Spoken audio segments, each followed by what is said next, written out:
暂时先停下。好可惜啊！看你能如何查出来？童术，这些首席和长老就是幕后主使啊！你敢！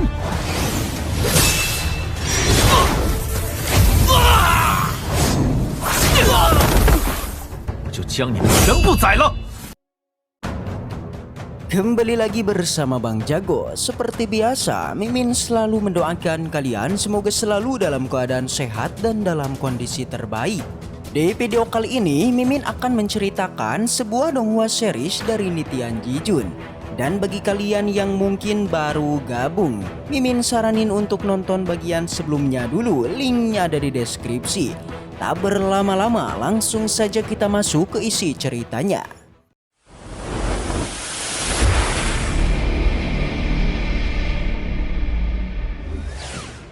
Cerita kembali dilanjutkan yang kini memperlihatkan Tan Yun yang memulai perhitungan 1-3.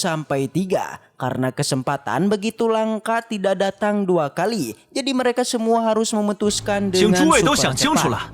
Hitungan pertama pun dimulai, salah satu murid di PC langsung pindah ke sisinya Tan Yun. Membuat ketua divisi Pil cukup marah karena bagi dia salah satu muridnya itu sudah melanggar perintah. Akhirnya ada satu murid divisi Pil lagi yang ingin ikut masuk ke divisi Tan Yun. Tetapi itu malah membuat salah satu tetua tidak senang dan ikut menerjang. Menyadari si tetua berniat menangkap murid tersebut, Tan Yun tidak tinggal diam. Dia memastikan jika ada dirinya di sini maka semua masalah bakal aman saja. Sehingga si tetua pun dihadang sementara murid baru dilempar ke tempat divisi berjasa. Sang tetua di sini ingin membantai Tan Yun karena mereka menganggap dirinya sebagai seorang pengkhianat. Adu kekuatan mereka berdua begitu luar biasa, menciptakan ledakan tanpa henti. Kekuatan Tan Yun bisa mengimbangi tetua. Tentu mengejutkan semua orang. Karena sudah begini Tan Yun bakal membantai sang tetua di tempat. Dia mementalkan dirinya sampai menempel ke tanah. Membuat sang tetua bingung guys. Ini Tan Yun baru berada di ranah pemurnian jiwa tingkat 5 tetapi bisa melawan dirinya. Padahal tetua satu ini sudah berada di ranah pemurnian jiwa di tingkatan 7. Tan Yun membawa dirinya ke atas panggung. Dia tunjukkan seberapa hebat dirinya, membuat sang tetua ketar-ketir terus memohon untuk dilepaskan. Tetapi apa daya, di hadapan Tan Yun tidak ada yang boleh lolos. Cekikan pun diperkuat, sang tetua memohon ketua divisi untuk menyelamatkannya. Sang ketua berteriak kepada Tan Yun untuk melepaskan anak buah tetuanya. Dan sesuai keinginannya, Tan Yun lepaskan si tetua dengan cara melemparnya ke bawah. Tetapi pas sampai ke bawah, ternyata nyawanya sudah menghilang. Melihat salah satu tetua yang tewas membuat sang ketua divisi Pil auto marah. Subing ingin membantu Tan Yun melawan sang tetua divisi, tetapi Tan Yun menolaknya. Karena ketua ini terlalu mudah dia lawan. Tidak ada yang perlu dikhawatirkan. Sehingga ketua divisi pun maju mempersiapkan senjata dan serangannya dan terjadilah pertarungan. Tetapi pedangnya bisa Tan Yun tangkap dan dihancurkan menggunakan tubuh Hongmengnya. Tak cuman sampai di situ, dia terus menyerang tanpa henti, berakhir sang ketua dipukul menempel ke bawah tanah.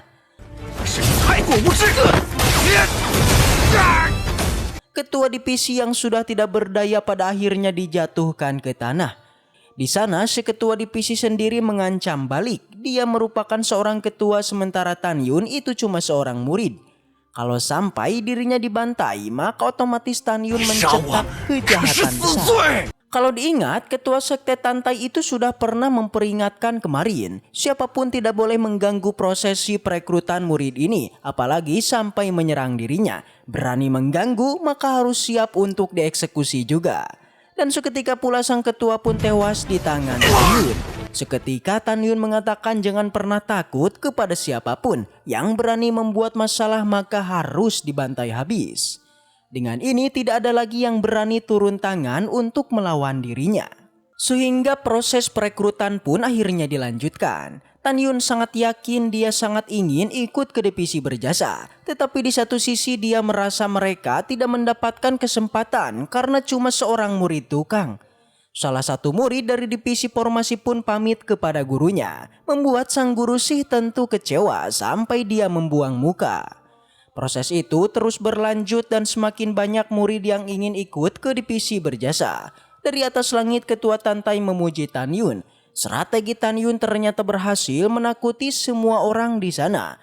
Namun sampai saat ini Ketua Tantai masih penasaran ada berapakah orang yang benar-benar tulus untuk masuk ke divisi berjasa. Karena sebelumnya kita tahu kalau ada beberapa murid yang diutus untuk menjadi mata-mata. Semua murid berhasil Tan Yun rekrut. Dan waktu perekrutan juga sudah berakhir. Beberapa murid lain yang belum sempat maju dan bergabung mereka sangat menyesal. Dan kini Tan Yun akan sedikit menguji beberapa murid yang sudah direkrut. Sebenarnya Tan Yun tidak perlu mengujinya hanya saja pada kumpulan murid ini. Tan Yun mengetahui bahwa ada mata-mata yang telah dikirim oleh para tetua untuk mengacau di divisi berjasa.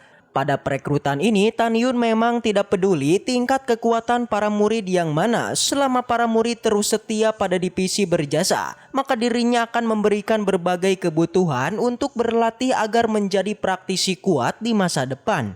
Semua orang yang mendengar ini mereka sangat antusias. Begitupun dengan para murid yang tidak sempat bergabung, mereka sungguh menyesal. 有师傅在，万事皆有可能。 好可惜啊！ Setelah itu Tan Yun pun berkata lagi, sebenarnya dia percaya pada murid ini. Kalau di dalam hati mereka terdapat kebaikan dan bisa membedakan baik ataupun buruk. Tan Yun juga mengatakan tujuan perekrutan ini hanyalah untuk sekte Huangpu agar bisa kuat di masa depan. Namun Tan Yun mengetahui jika pada kumpulan murid ini pasti ada beberapa orang yang telah diutus untuk mengacau di divisi berjasa. Oleh karena itu, Tan Yun meminta orang tersebut untuk segera keluar dan pergi dari sini. Dia berjanji selama murid itu mau mengakui perbuatannya, maka Tan Yun tidak akan mempersulitnya. Tapi nanti ketika para murid tidak ada yang maju dan Tan Yun mengetahuinya sendiri, maka sudah pasti dirinya tidak akan berbelas kasih lagi. Sontak si murid mata-mata sama sekali tidak takut. Dia pede kalau Tan Yun tak akan bisa menemukan dirinya. Di sana Tan Yun memberikan waktu 3 napas saja untuk memberikan waktu mereka agar segera pergi. Dari bawah para tetua juga nampaknya meremehkan Tan Yun karena dia percaya Tan Yun pasti tidak akan berhasil menemukan mata-mata itu. Alhasil waktu 3 napas pun selesai dan Tan Yun berbalik menggunakan mata Hongmengnya menghipnotis semuanya. Tan Yun memerintahkan kepada siapapun murid yang diperintah menjadi mata-mata maka maju ke depan. Dan ternyata terdapat 3 orang murid yang terkonfirmasi sebagai seorang mata-mata. Semua tetua yang ada di bawah mereka terkejut. Mereka tidak menyangka ternyata Tan Yun memiliki teknik yang bisa memanipulasi pikiran. Para tetua ketar-ketir takut rencana busuknya terbongkar oleh Tan Yun. Setelah mengetahuinya, Tan Yun melepaskan ikatan mata Hongmeng pada murid yang tidak maju. Dia memberikan selamat karena mereka berempat berhasil lolos ujian dirinya. Berbeda dengan ketiga pengkhianat, Tan Yun memerintahkannya untuk menuliskan siapakah orang yang telah menyuruhnya menjadi mata-mata. Seketika 3 nama pun berhasil dibuat dan tertulis nama-nama tetua dari gerbang dalam. Salah seorang tetua tidak terima karena namanya tertulis di sana. Jadinya ia pun segera bergerak untuk menyerang Tan Yun.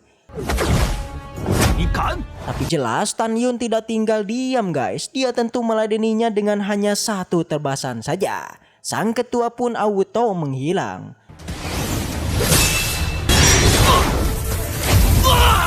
Lagi-lagi seorang tetua di bawah, dia tidak terima dengan tindakan Tan Yun yang sedari tadi melakukan pembantaian pada para tetua. Dia merasa Tan Yun sudah melakukan fitnah menuduh para tetua yang telah memerintahkan para murid menjadi mata-mata. Mereka terus berteriak kalau Tan Yun telah melakukan fitnah dan telah melakukan kejahatan besar. Dengan santuy, Tan Yun menyangkal hal itu, dikarenakan sebelumnya Tan Yun sudah meminta murid tersebut untuk mengakuinya dan segera keluar dari panggung naga. Tapi nyatanya mereka malah bertahan dan inilah yang harus dia lakukan. Tan Yun membantai ketiganya serta mengatakan kepada para tetua kalau mereka seperti boneka yang telah dikendalikan oleh para tetua gerbang suci dan gerbang peri. Pada saat ini Tan Yun berpikir jika membantai semua tetua tentu itu sangat sia-sia. Jadinya ia memilih untuk hanya mempermalukan semua tetua.